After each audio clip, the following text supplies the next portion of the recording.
Yeah, so we have this absolute abomination of a fight going on in a couple days time. Oh, chum. And honestly, I think this fight has been put together more because of how active Pereira wants to be rather than Khalil actually deserving it, of course. Pereira should be fighting Ankalaev, who he would beat in my opinion, but the UFC wants Ankalaev in the Middle East, and I don't think Pereira wants to travel as well. I mean, rightly so, he is the current face of the UFC. Shit should run his way, you get what I'm saying? And also, let's be real, the UFC doesn't want to put that fight together because they want to kind of protect Pereira. Although I do feel like he would win that, it is still a huge risk. Stop letting these oil people clap your cheeks, Dana. Shee. Anyways, now look, if we go to the Tapology page, this shit right here looks pretty good for Rountree. They pretty much justifying this fight because of this. 5 fights? Damn, see that L next to Pereira? Well, hold on, buddy. Firstly, Pereira's been going up against the most legit dudes in the sport. Rountree's been going up against nobodies. The best dude he probably fought was Anthony Smith. I mean, come on, buddy. Also, Jacoby was robbed against Rountree. Let's not forget about that. One of the worst robberies in UFC history, mind you. So this 5-fight streak thing is kinda number one bullshit, brother. And look at Jacoby now. He's been on a roll, man. On a roll downhill. Like, he lost to Reyes in his last fight.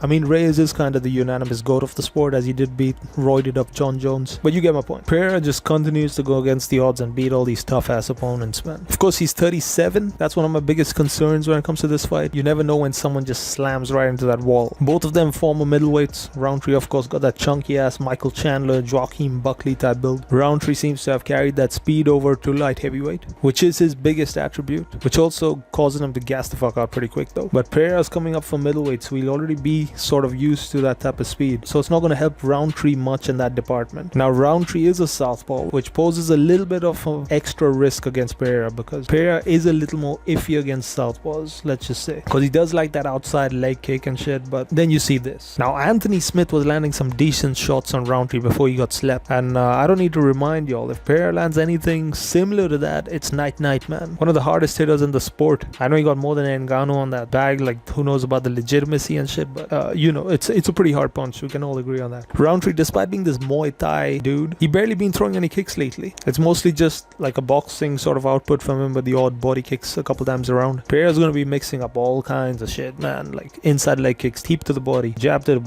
up top, all kinds of shit. I mean, he's gonna absolutely dismantle Khalil on the feet, man, by controlling the distance masterfully. Quite a classy sounding word I used there.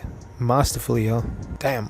I mean, if you guys want to make some money here, listen, dude, don't bet on this damn fight. The odds are just too skewed. Justifiably so, probably. But Khalil is kind of fast, and you never want to have the odds this high against any two strikers at light heavyweight. Honestly, I think Pereira might make Rountree shoot a takedown after he destroys him on the feet for a bit. And that's saying something, considering bro's never shot a takedown in his entire career. There isn't even a stat for this. Yeah, so my final prediction, man. Of course, Pereira. This guy's the most active fighter in the UFC right now. It's his 4th fight this year. Think about that. Barely took any damage in his recent fights too. So he's gonna be fresh. I'm gonna have to go with the round 1 TKO, man. Like, Khalil is gonna try to rush in with something big after finding out his only way to win is a lucky shot, after getting peppered on the feet bad initially, and then he just ends up meeting Alex's left hook as he kind of fades back away from Khalil's big wannabe lucky shot. I mean, this is an easy pick, man. I've been getting every pick right lately, kinda. BSD was on his way to winning that fight, okay? It's the dog's fault, don't blame me. French dog too. There should have been some bias there, man. Damn. Anyways, man, make sure to subscribe. See you on the next one. Peace.